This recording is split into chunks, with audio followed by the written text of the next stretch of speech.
Everything wrong with Arrested Development. So yeah, the title of this video is very clickbaity. I don't think there's anything wrong with the first 3 seasons of Arrested Development. In fact, it's some of the best television I've ever seen, especially when it comes to sitcoms. It's very well planned out, so the foreshadowing is pretty great and the payoff to the jokes are very satisfying. The Netflix seasons though seem to fall short of that, and some longtime fans seem to struggle to find something to like about it. So what exactly went wrong? How did Arrested Development fall from grace?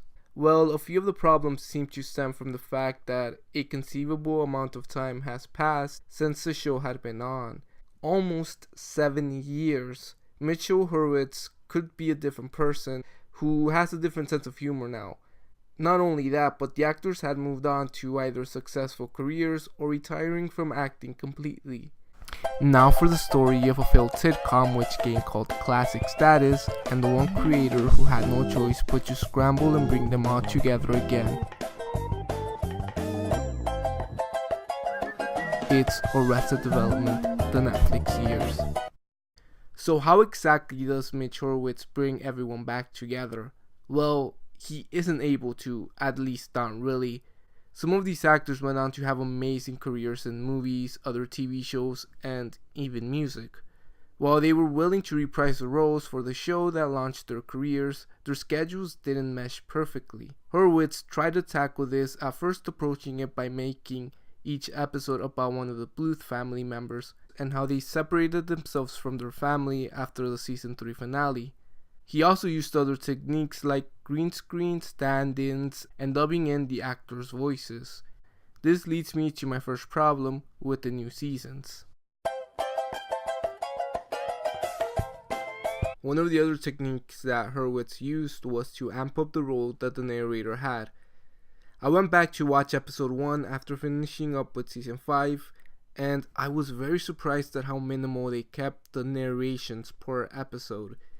In the original, it added another layer to the humor. The narrator explains a character's intentions and actions. He also gave us backstories to things that normally wouldn't be explained in the characters' conversations. So, when the characters did recall certain situations, we would understand the context of them. It was a fierce rivalry, with George Sr. using everything at his disposal to win. No hair! They've got no hair. While Stan Sitwell used the game to raise funds for underprivileged children.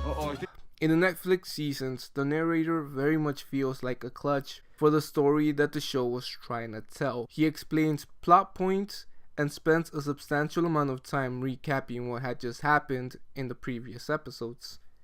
I felt this was a way to disguise the lack of character interactions.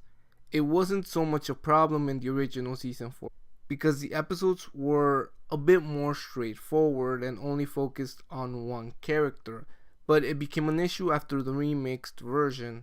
Hurwitz had said that the remix was a syndication ploy in case he ever wanted to option it to networks. And given that one of the complaints that the original series received was that there was too much continuity for a sitcom, I can see why there was a lot of recaps and flashbacks to what we had just seen. Another way that Hurwitz tried going around the scheduling problem and to take advantage of the Netflix streaming model was to have each episode of season 4 focus on one of the Bluths. When this format was originally announced, they had said that you could watch the episodes out of order and you won't be lost. You like George Michael? Well, you could start by watching his episode. If the next episode is George Sr.'s but you didn't like him, well, you can skip that episode or save it for later. They quickly backpedaled on this because they realized that the audience would miss a lot of the jokes that had been established in previous episodes. It's also probably one of the worst ways to watch the season first time around. The problem with the way the episodes were structured though is that I don't feel like some of these characters are strong enough to have an almost hour-long episode that centers on them and what they're doing on their own. Like for example, after getting through the first 20 minutes of Tobias' episode, I just had to skip it. I did the same thing with Buster's episode and Maybe's. I don't know if it's because these characters aren't interesting on their own or because they were giving so little to do story-wise. It was just so boring.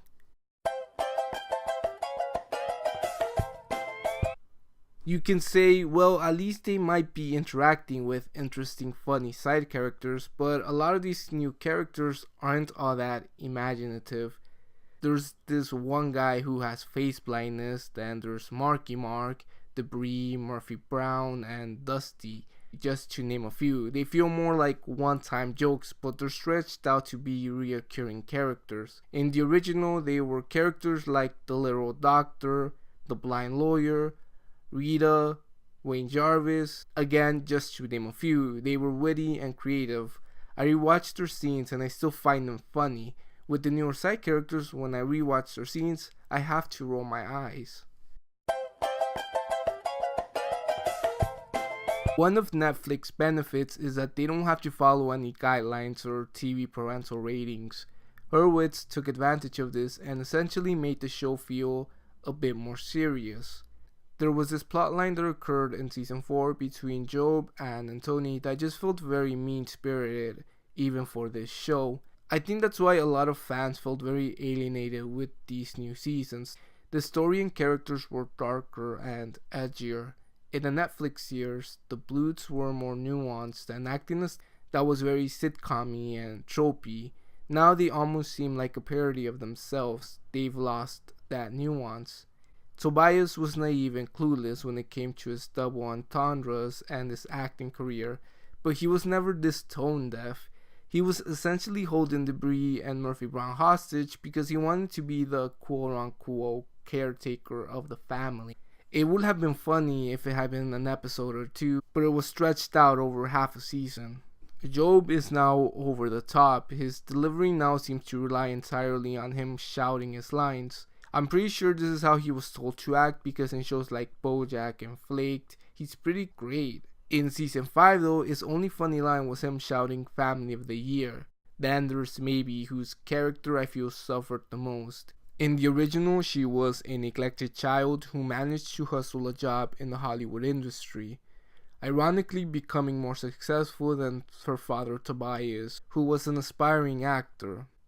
It was also a way for the series to showcase the scummy things that went on in the Hollywood industry. But in season 4, she's still in high school and trying to date an underage guy who she thinks is a cop, but is actually just an underage kid. And in season 5, she can't sit well because she wants to live in a 55 and older community. I understand where they're trying to go with this, that these seasons were an exploration of what happens when these characters go off on their own.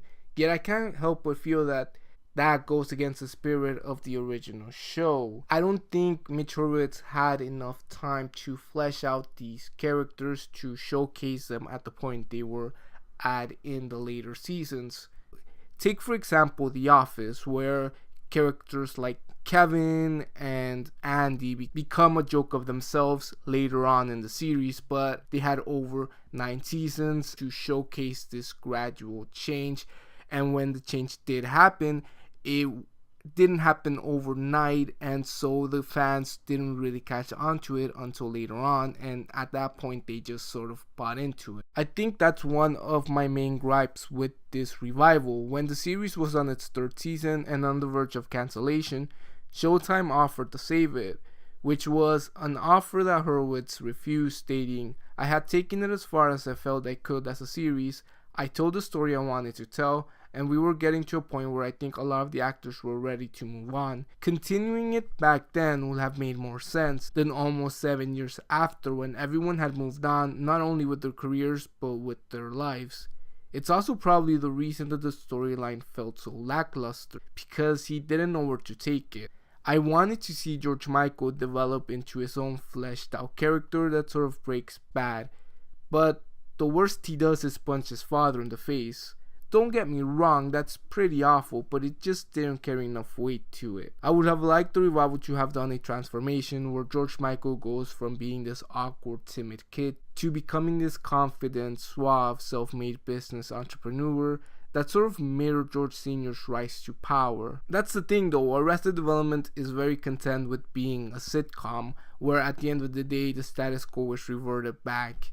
In the final episode, Michael and his son get on the stair car and drive away, leaving their family behind, just like they did at the end of season 3. And surely if there's gonna be a season 6, they'll turn back just like they did in season 4. But I don't think there's gonna be a season 6, and I don't really want one. Season 4 and 5 were a disappointment. It was nice seeing these characters again, but at the end of the day, it wasn't necessary. The story didn't feel like it moved forward, nor did it feel like there was resolution with these characters, which is something that Hurwitz, who knew that bringing back these actors would have been difficult, should have done more. Instead, he goes ahead filming when the script isn't even completed, and we get these awkward scenes where the characters have to dub over, and sometimes you don't even know who's talking. I'm gonna end the video before I go on another rant, but if you do like the video, please give this a thumbs up and make sure to subscribe. I'll see you all next time. Thank you.